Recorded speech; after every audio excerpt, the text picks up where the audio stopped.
I think it's fair to say that there are two seminar 19s. There are 7 talks that Lacan gives at St. Anne Hospital called The Psychoanalyst Knowledge, the first 3 of which are gathered together in this volume called Talking to Brick Walls, which was the subject of our recent mini-series titled The Psychoanalyst Knowledge. Then he's got 12 talks in his standard seminar format that he's giving across town. Here's what happened. The editor, Jacques Lacan of Lacan's work, decided to weave the last 4 talks at St. Anne into the book that we're now reading, the one popularly known as Seminar 19. Chapter 5 in this book, the chapter that we're now upon, is the first of these woven-in talks. So chapter 5 has been pulled from the other Seminar 19 and brought into this one. So it's a talk that is delivered to a different audience in a different format, and I dare say with different stakes as well. To understand what Lacan is up to in this chapter, this woven in chapter 5, and to put us on the path to its successor, chapter 6, which I think is quite fabulous, it's useful to recall what Lacan was up to at this other Seminar 19, this series of talks on the psychoanalyst knowledge at St. Anne. This matters especially if we're going to make sense of the experimental redrawing, if you will, of his discursive typology, or as he is increasingly referring to it, a topology, on page 53 of our own Seminar 19. And if you turn to page 53, you see a diagram that looks a lot like the 4-footed animal that Lacan worked up in Seminar 17, and then is representing at this point with a series of arrows, one of which is additional. And that's the key change. The key change is the addition of a 5th vector pointing from truth to other. Everything else holds, and if you're watching the lecture that you're hearing right now, you can see what we have here. Truth conditions the semblance of agency. The agent addresses the other, and something is produced from their exchange, which becomes an object cause of desire for this agent, more or less. What Lacan is here adding, though, is another arrow, an arrow from truth to other. And that's crucial. It's an important additional arrow because it clarifies some of the subtleties of his thought at this point, especially around this notion of truth. This 5th vector, the one that points from truth to other, I believe it serves 2 purposes. First, it allows Lacan to further emphasize the wide open gap of impotentiality, of castration, of the real, of what we've been discussing, between the 2 lower quadrants of truth and production. So if you check out the diagram on page 53, and I'm again holding it up on the screen for y'all who are watching, you can see that there is no bottom lateral arrow between truth and production. There is instead this wide open gap. And in fact, the 2 diagonal vectors that cross, they create 2 sides of a triangle that could be figured as the delta of impotence. So I'm just going to go ahead and draw our triangle in there, just so that we can remember what's at stake in any given discourse, namely the fact that it's a ruptured discourse. Between the truth of any given discourse and what it produces, in other words, there is an impasse. And this is important, especially for what Lacan is up to at this point in his thought. The impasse here signaled by the lack of a lower lateral vector on page 53. This is what makes Lacan's topology of discourse, redrawn and otherwise, a matheme. Establishing this mathematization, if you will, is what he is up to at St. Anne in those 7 talks on the psychoanalyst knowledge, and ever with an eye toward the discourse of the analyst in particular. So when he talks about the psychoanalyst knowledge at this point in his thought, he very much has in mind the discourse of the analyst in particular. Recall what he says just after drawing the same diagram for his audience at St. Anne. And you can see it on page 63 of Talking to Brick Walls. I've got it up here on the screen for you as well, for those of you that are watching. The same diagram pops up there on page 63 of Talking to Brick Walls. And notice how Lacan frames this. I read from page 63. I say that what defines discourse and contrasts it with speech is that it is determined for the speaking approach by the real. This is what a matheme is. The real I'm speaking about is absolutely inapproachable except along a mathematical path. To ascertain this, there is no other path but this discourse, the last of the four to come on the scene, the one I define as the analytic discourse. In a way that it would be inordinate to call consistent, because on the contrary, it harbors a wide open gap, and specifically the gap that is expressed by the thematic of castration. The analytic discourse enables us to see where the real that this entire discourse hinges on is assured. Emphasis here on that wide open gap that the analytic discourse, like all discourses, harbors between its two lower elements of truth and product. That is part and parcel of what he's trying to demonstrate here with this redrawing of his four-footed animal from Seminar 17. Here he's redrawing it on page 63 of Talking to Brick Walls. We see it also in the volume we're looking at on page 53. Make no mistake, my friends, we are still focused on this wide open gap, this irreducible, wildly real gap of castration, read impotentiality, between the cause of any given discourse, its truth, and its sociolinguistic effect. In other words, what is produced by that discourse. It's that gap in between that Lacan still has his eye on, and thus ours as well. Which brings us to the second purpose of that fifth vector from truth to other that Lacan adds to this redrawn diagram.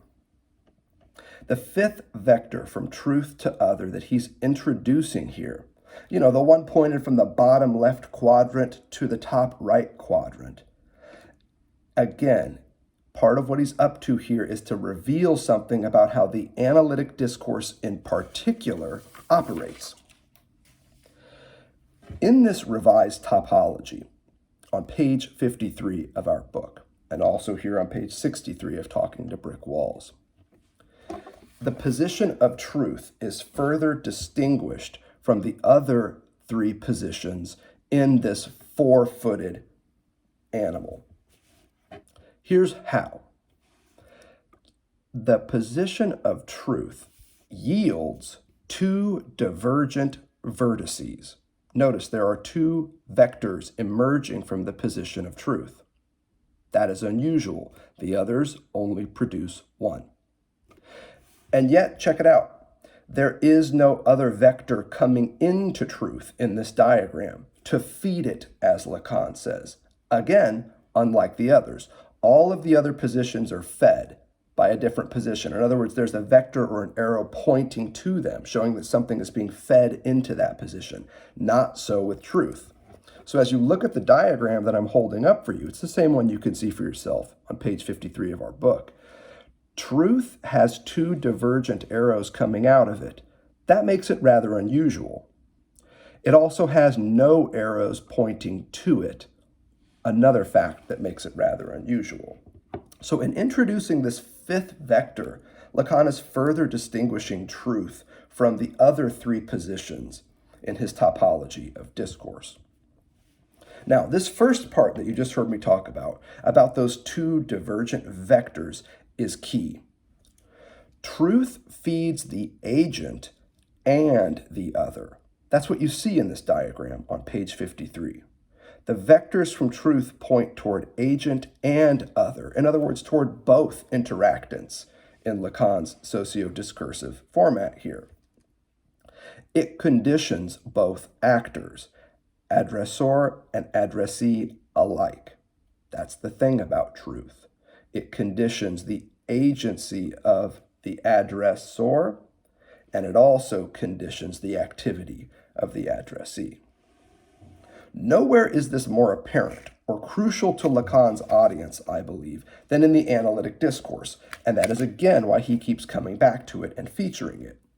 Consider what you already know about S2, which is what we see in the position of truth in the analytic discourse. What does S2 mean down there in the lower left-hand quadrant? Well, if you follow this series, you know exactly how I read that. There are two meanings of S2 at this point in Lacan's thought. First, that S2 in the lower left-hand quadrant of the discourse of the analyst is knowledge of the truth of the unconscious for the analyst. That's the vertical vector, pointing up from truth toward agent. This marks the S2 that belongs down there as knowledge of the truth of the unconscious for the analyst. That's what that vertical vector shows. But that's not all it means, you've often heard me say. S2 is also ignorance of the unconscious truth that commands the analysand. Now, up to this point, we haven't had a way to mark that in the diagram, other than to shift from the discourse of the analyst to that of the hysteric. But what we see here in this redrawing on page 53 with the addition of this fifth vector from truth up to other is we see this second path, and with it the second meaning of S2. On the one hand, S2 is knowledge of the truth of the unconscious for the analyst, and on the other hand, S2 is ignorance of the unconscious truth that commands the analysand. And there you have our two divergent vectors pointing from truth, one towards the agent, the analyst, and one towards the other, meaning the analysand. These two vectors of truth, I think we can call them, they may be divergent, but the circuit established by the second vector, the one that points from truth to other, establishes a circuit of some kind, from truth to other to product and back to agent. In other words, it shows that these vectors, no matter how they diverge, they wind up at the same place. And so what I'll do is I'll highlight this circuit so that you can see it as it operates. It's a circuit that runs almost the entirety of the discourse, from truth up to other, down to product, and back to agent. So these two divergent vectors, they head out in different ways, but they wind up at the same place. In the analytic discourse, this ultimate final convergence is paramount because it shows that the psychoanalyst knowledge, remember the theme of his other seminar 19, the psychoanalyst knowledge, when these two vectors come together in the position of agent, it shows that the psychoanalyst knowledge and their ensuing agency are multifaceted. This is a multifaceted, multiplicitous knowledge that the analyst has, and that's what these two vectors show when they converge in the position of the analyst. The analyst's knowledge of the truth of the unconscious, hear me now, and it's not anything you haven't heard before, is always mediated by, shot through, and opened up anew, arcaded even, by the symptomatic expression of analysands who are ignorant of the unconscious truths that command their utterances. That's how this works, and it's what we know about how theory works in the field of Lacanian psychoanalysis. Lacan is never just sitting in a chair writing down his theories.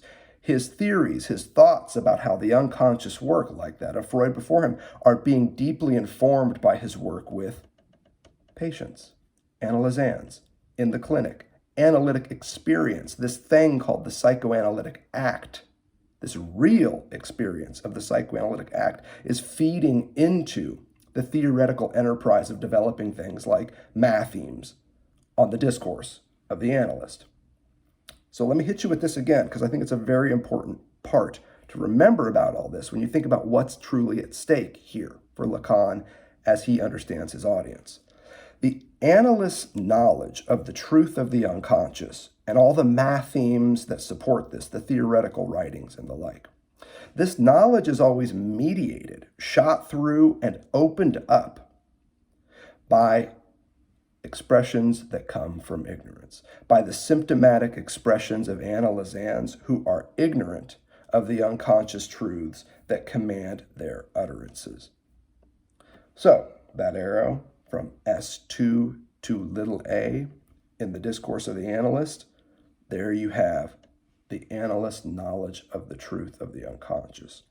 But this new arrow, this fifth vector that shows a circuit from S2 to barred subject to S1 to little a in the discourse of the analyst, this shows that that knowledge of the truth of the unconscious is always perforated, intermixed with expressions that come from ignorance of unconscious truths in analytic experience.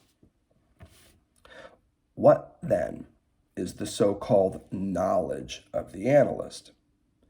In his talks at St. Anne, Lacan called it learned ignorance, from the Latin docta ignorantia. We covered this in our mini-series, so you can check it out. The purpose of this was to learn, and to learn to love, I would add, the limits of one's own knowledge. So when you think about the psychoanalyst knowledge as being mediated, shot through, opened up, the same way that Lacan figures knowledge in Seminar 17 as an open-ended process, you need to think of it in terms of the type of learned ignorance that he thinks the analyst would bring to every session. And let me tell you, this is just some classic Lacan. Learning to love one's limits. At this point, you know this is just classic Lacan, especially at this point in his thought. But it goes all the way back. So think about Lacan's critique of Descartes in the 1950s. Consciousness can never be complete because it's always structured atop the unconscious. That's what we know. That's what Lacan gives us. And there are a bunch of nice bumper stickers that we've worked through to help understand all that. But it's a very similar logic here. Consciousness can never be complete and full because there is this other field of knowing, this unknown field of knowing, of knowledge known as the unconscious. Okay, check out what also happens a decade later. His celebrations of these radical logical systems that I mentioned from Seminar 17, these systems that are always opening up onto inconsistencies, incompletions, and the like, and with mathematical formulas to say as much, to mark as much, to index these opening ups. Here, another decade passed, now we're into the 1970s. The same idea is being worked out, except this time it is around the thematic of truth. What all this amounts to is saying that the psychoanalyst's knowledge of the truth of the unconscious is only ever partial knowledge, incomplete knowledge, limited knowledge, and crucially for Lacan here, for this very reason, it is always knowledge which is under revision. Here in chapter 5 of Seminar 19, and not coincidentally, in recollection of his earlier work, as we've been doing here as well, Lacan calls this limited, always under construction form of revision of knowledge an ocean of false learning. You can check it out. It's on page 64 in what I believe to be a great little passage for us to consider. An ocean of false learning. This is what he is referring to by the psychoanalyst's knowledge. It could well be the analyst's knowledge, he says. Why not? Why not? Because it's only from the analyst's perspective that the following is clarified, that learning has no meaning, and that any meaning of discourse is merely partial, sustained as it is by another discourse. And you know what the other discourse is at this point. Now you could think topologically and say, oh, the other discourse that sustains the analytic discourse, why, that's the hysterics discourse. Okay, but you could also think within the discursive topology of the analytic experience and say, it's not just the analyst's discourse that is popping here. It's also the analysand's discourse, their production of symptomatic expressions, that is this other discourse that sustains the analytic discourse. It's another, I think, even sharper way to understand that. Reading on. If truth can only ever come mid-say, this is the kernel, the essential part of the analyst's knowledge, then in what I have called a tetrapod or a quadruped, S2 stands in the place of truth. This knowledge is a knowledge that is therefore always to be called into question. So, why exactly is the analyst's knowledge limited, partial, incomplete, and thus always to be called into question? Because it is sustained by another discourse. And what is this other discourse? Or better, whose other discourse is this? It's that of the analysand, of course. I repeat, it's the circuit from S2 to barred subject to S1 to little a in the analytic discourse that shows all of this. It shows how the speech of the analysand, this other discourse, sustains the truth on which the agency of the analyst subsists. You can read this out pretty well in the very next paragraph on page 64 of Seminar 19. You don't have to have the book. I'll read it for you right here. It's toward the bottom. Reading on from the very part we left off.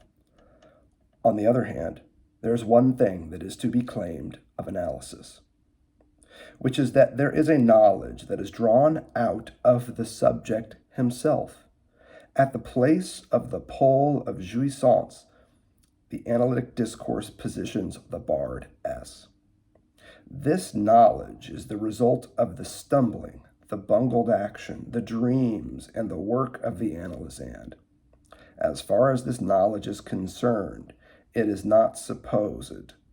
It is a deciduous knowledge, scrap of knowledge upon scrap of knowledge. This is what the unconscious is. I believe it's precisely here, at this juncture of speech and truth,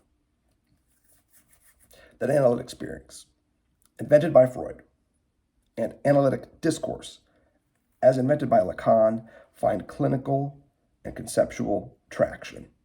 It's this hook between speech and truth that warrants our attention. Check out a few pages before on page 55. We get a passage to help us with this. 6 lines from the top of 55, Lacan introduces the theme. A very long time ago, I asserted that the function of speech is to be the only form of action that posits itself as truth. And then bounce down a couple of paragraphs to the one that begins in an amusing register. In an amusing register, it's not for nothing that in cartoons, speech is spelt out on banderoles. Speech is where, and I'm just going to tell you what he's getting into here, where he says hard-ons occur. Now, you don't have to mess with that too much. You can make a lot of it. I don't think we need to in order to cut to the other bone that's on display here in this paragraph. It is not for nothing that this establishes the dimension of truth, because truth, the actual truth, the truth that we have only started to glimpse with the analytic discourse, is what this discourse reveals to each and every person who simply commits himself to it in an agentive manner as an analysand. Speech and truth for analyst and analysand alike. What exactly is this truth that analytic discourse, by way of the analysand speech, allows us to glimpse. Nothing less than the truth of psychoanalysis itself, castration.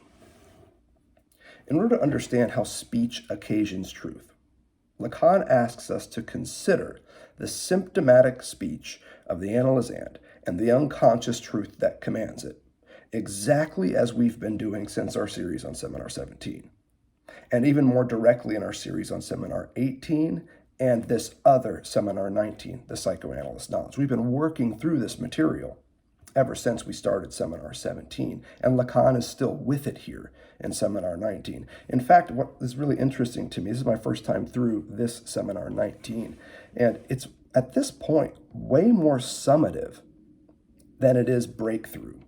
I don't think there's a lot of great insight popping yet in these first 5 or 6 chapters, but you get some terrific summaries of what Lacan has been up to over the past few years.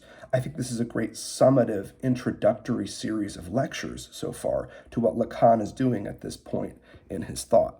I think there will be breakthroughs to come, but again, I haven't read the text, so we're just working through this one chapter at a time. You're reading it fresh, just like me.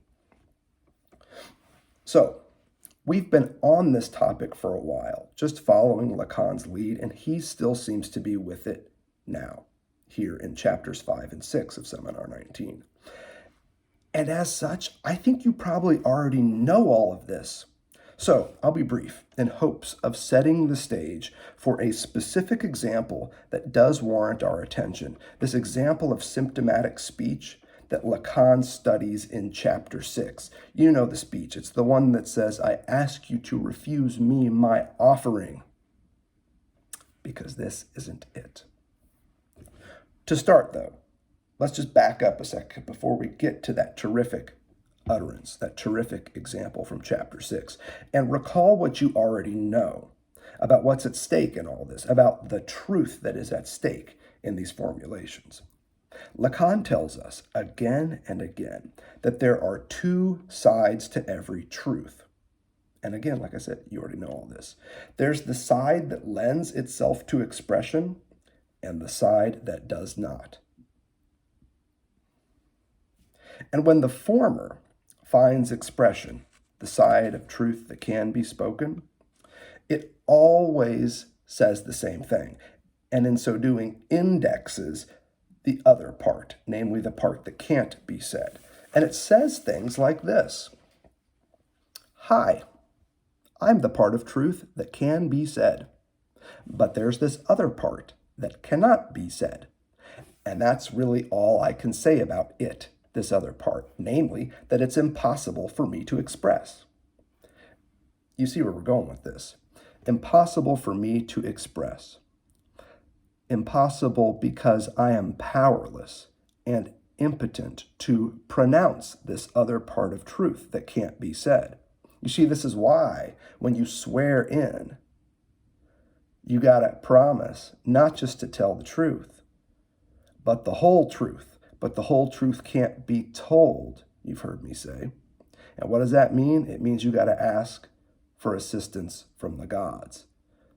The whole truth, nothing but the truth, so help me God. You gotta have some help from the gods, because we humans, we mortals, we embodied beings with ears that mishear and tongues that sometimes misspeak, and according to Lacan, a pen that sometimes slips. We just don't have it in us to tell the whole truth, to say nothing of nothing but the truth. We can only tell part of the truth. There's the part of truth that can be told, and it always speaks about the fact that it is impotent to tell the rest. That's what we're getting at here in this theme that we've been working with our past few lecture series. We are powerless and impotent to pronounce this other part of truth. And here's what it sounds like again. Beyond this statement of impossibility, where I tell you that I'm unable to go any further, this statement of the real, I can speak no further. Beyond this statement of impossibility, I can speak no further. Hence, again, Lacan's emphasis on the love letter. This is all over his work at this point, even here in Chapter 6 of Seminar 19. Love letters at this point for Lacan are key. In fact, you could stitch the love letter through all of his work in the first few years of the 1970s, and I think make a great sense of what he's up to here. Think about how a love letter works. It works in precisely the same way. Words fail me as I try to express my love for you. Very typical thing that you might see in a love letter, especially this time of year. Here we are, damn near mid-February 2024, Valentine's Day right around the corner. Everybody's sitting down to write that letter that always says the same thing. I can't write this letter. I can't write this letter explaining how much I love you. Words fail because the truth of my love can only be partly expressed, never fully expressed. Words fail as I try. So what do we do instead? So I'm giving you these flowers. So I'm giving you this book of love poetry written by someone else. Metonymy, metonymy, metonymy. This instead of that, this instead of that. More signifiers to compensate for the fact that signification can go no further in the direction of its true object. Well, let me ask you, backing up away from love letters and into the specific discourse that is analytic discourse, that is the very stake in all of Lacan's talking through this material. What do you call writings that fail? Speech that breaks down into stammers, hesitations, pregnant pauses, pens that slip and can write no further in the field of love. What do you call all these failures? Parapraxes. And what do we call parapraxes that have high truth values? Which is to say, parapraxes that are closely commanded by unconscious truths. What do we call parapraxes that are closely commanded by unconscious truths? They're called symptoms. What letters are to love, symptoms are to the unconscious. They are statement of the latter's impossibility, the sheer extent of which lays us flat, as Lacan says. It leaves us impotent. It renders us powerless. But here's the thing. Never so flat, impotent, and powerless that we can't say as much about this unique type of human experience. Here I find my limit. Beyond this point, I can speak no further, write no further, and so on. The real can be pronounced. We all find our limits sometimes. This is all I'm getting at here. And if we're lucky, I think we can learn from these encountered limits. It's in the impasse, in other words, that we learn. Hence Lacan's choice of the Greek word matheme, that which is learned.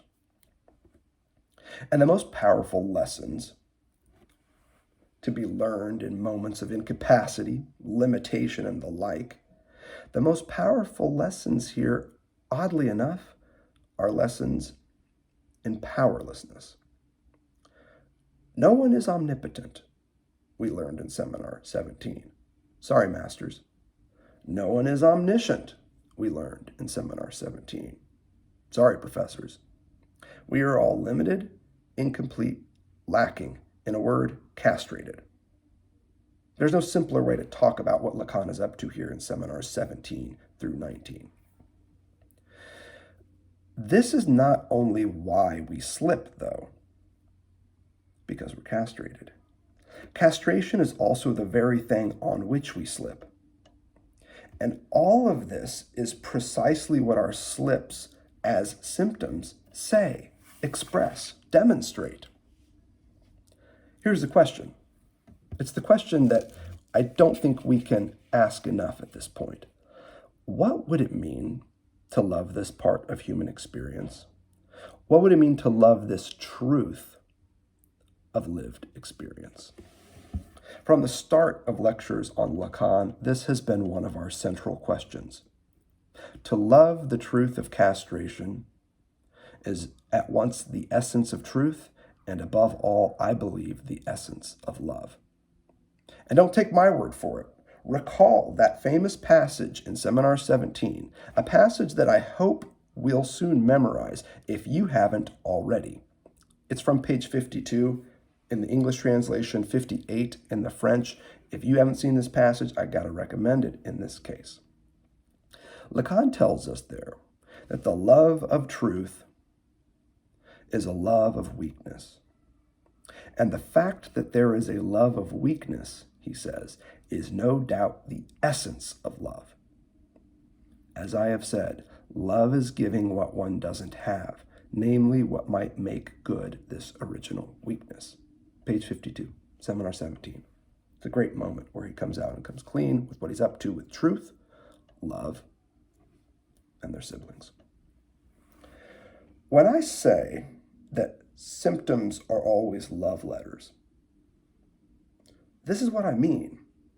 They are broken bits of signifiers, letters apart from words, whose enigmatic status is a testament to the truth of one's unconscious, which, like the truth of love, cannot be said in full, but only ever in part. Indeed, we are powerless to say anything more than this. Now, if you don't think this is what's going on at this point in Seminar 19, then you better think again, starting on page 69, I would advise. 69 is great on this point.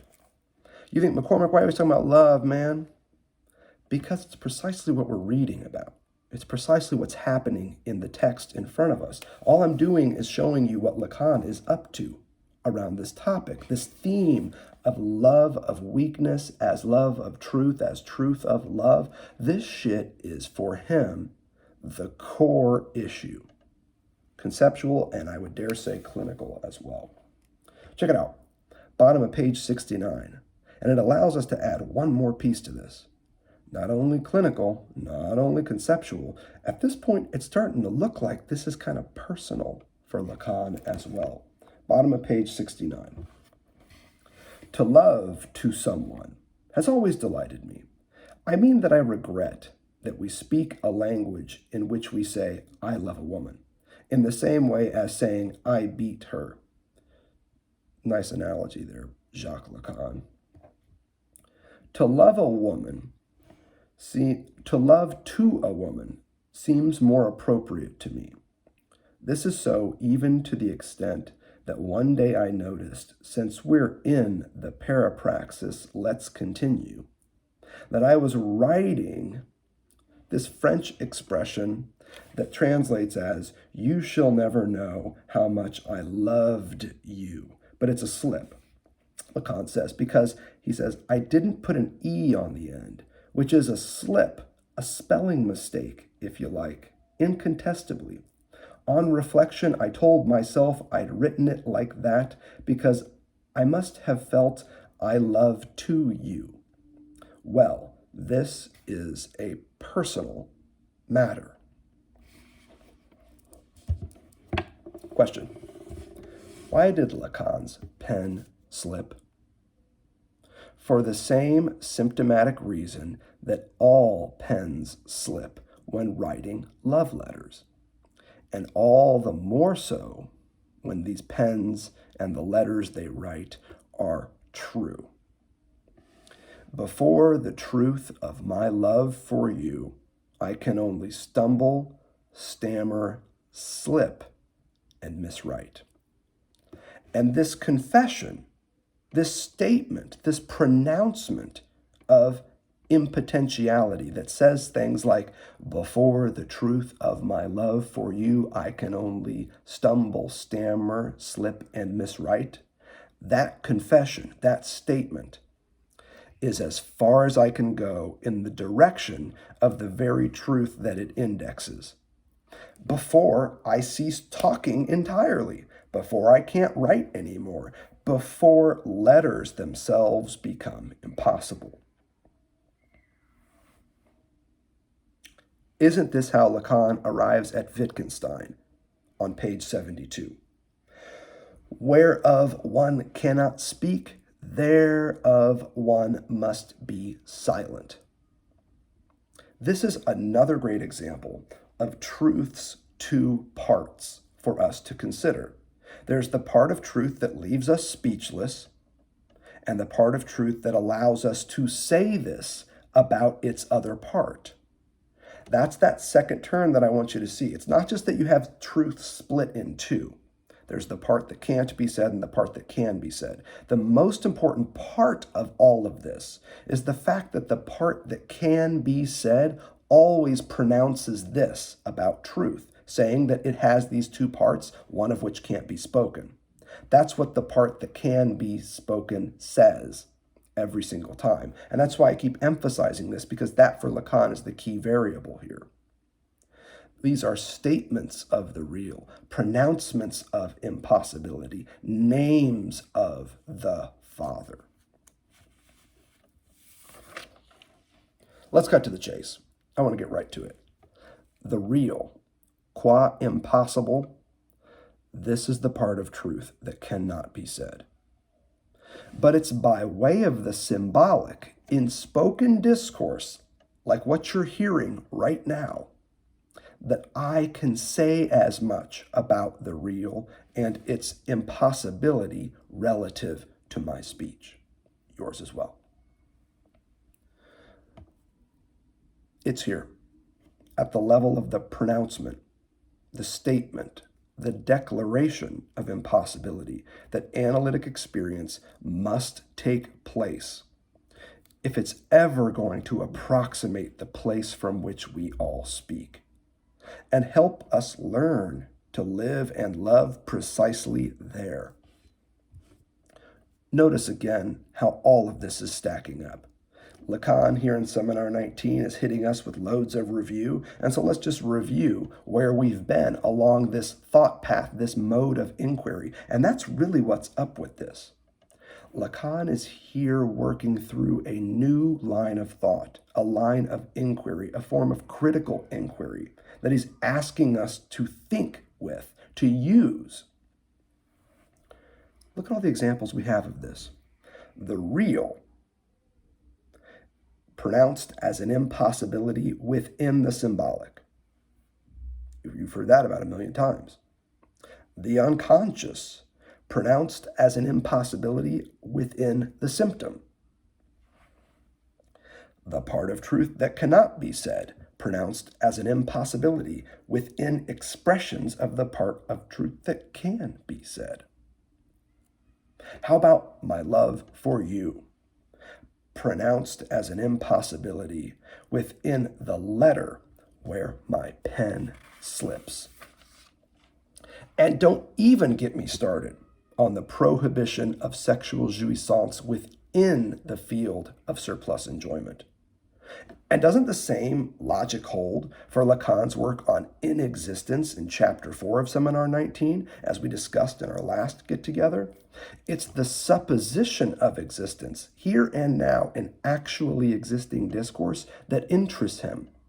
It's not about inexistence as such. It's about the way that we suppose it, presuppose it, in discourse here and now. It's not about the real, but its name at this point in Lacan's thought. Now, if you just want to keep going with this, just so you've got the full litany here, add Lacan's riffs on 0 relative to the number 1, which we've also discussed recently. And how about the classic theme here? What's repeated relative to any act of repetition? The same line of thought is at work there. Add all this together and you've basically got the complete conceptual menagerie, or damn near, of the examples that Lacan is using to get us into this habit of mind. And that's what it is. It is a habit of mind. He's trying to teach his audience to think like a Lacanian. Which brings us to that wild and woolly example in Chapter 6, an example that illustrates the exact same habit of mind at work. I ask you to refuse me my offering because this ain't it. Now, what Lacan does in Chapter 6, in some pretty fun and interesting, and I think relatively accessible diagram work, so we don't need to work through it, I don't think. You can email me if you have questions. I'm happy to try and reply. He starts by taking this sentence, I ask you to refuse me my offering, because this isn't it, and refiguring it, this demand, this request I ask, into 3 parts and into a 3-part formula. It starts on about page 71. And it's this 3-part formula in which the intersubjective dialogic work of asking, refusing, and an offering is captured in a series of functions. That's what he's up to on page 71. He first tries to formulate this thing by chunking up the statement into an asking, a refusing, and an offering. I ask you to refuse me my offering. So he starts chunking them out into these intersubjective dialogic triads, if you will. There's the element, I ask, and then there are the participants, I ask you. There's I and you. Similarly, to refuse me, I ask you to refuse me. So you have the act of refusing and again an intersubjective dialogic experience. And he goes on for a minute, working through these formulas as a series of functions around asking, refusing, and this offering. At stake in all this, though, is not an operation or a function, but instead an object, a very specific figure. Or better, what we might call, I think, an operational logic characteristic of a certain object. And you know the object in question here. It's objet A, object little a. And again, I'm not making this up. It's right from the book. Check it out. It's at the bottom of page 71. What I'm steering you towards is this. It's a matter of seeing not how meaning arises, but how the object arises from a knot of meaning. I named this object as best I could the objet A, the object little italicized a. What do you know about objet A at this point? You know that it marks the minimum irreducible difference or distance between any 2 entities or events that allows them to appear distinct. You've heard me on this for a long time now. Objet A marks the minimum irreducible difference between any 2 entities or events that allows them to remain distinct, which gives us that classic fuzzy math of Lacan's middle thought. 1 + 1 = 3. 1 + 1 = 3 because in addition to the 2 elements, the 1 and the 1, you have their relationship, a differential relation marked by objet A. Now you can make a lot of this. You could say, for instance, that the differential relations between asking, refusing, and my offering in this statement that characterizes Chapter 6 of Seminar 19 are all well accounted for by using objet A in this way, as the marker of a differential relation between entities or events. Here, operations or operational logics, if you prefer. Hence, all the diagram work that Lacan is doing on pages 70 to 73. This is what he's up to here, as he's trying to spatialize, in a way, this statement. In these diagrams, I ask you is figured as a demand. There's that D. To refuse me is figured as a refusal. There's the R. And my offering is figured as a kind of supply. Okay, so you have a demand, a refusal, and a supply. And at each intersection, you have 2 participants in that operation. So each forms a little triangle. Demand plus you plus me. Refusal plus you plus me. Supply plus you plus me. And what he's trying to do is overlay those three triangles in order to spatialize and capture their relations, which are differential relations. So objet works well here. But I don't believe that this is the primary function that objet serves in Lacan's discussion here. More broadly and more profoundly, objet is here being used to account for the differential relation between the sentence, "I ask you to refuse me my offering," and the fact that this discursive offering, in the form of a sentence, is not all that I'm offering when I address it to you. Objet is doing more than explaining the inner workings of that sentence.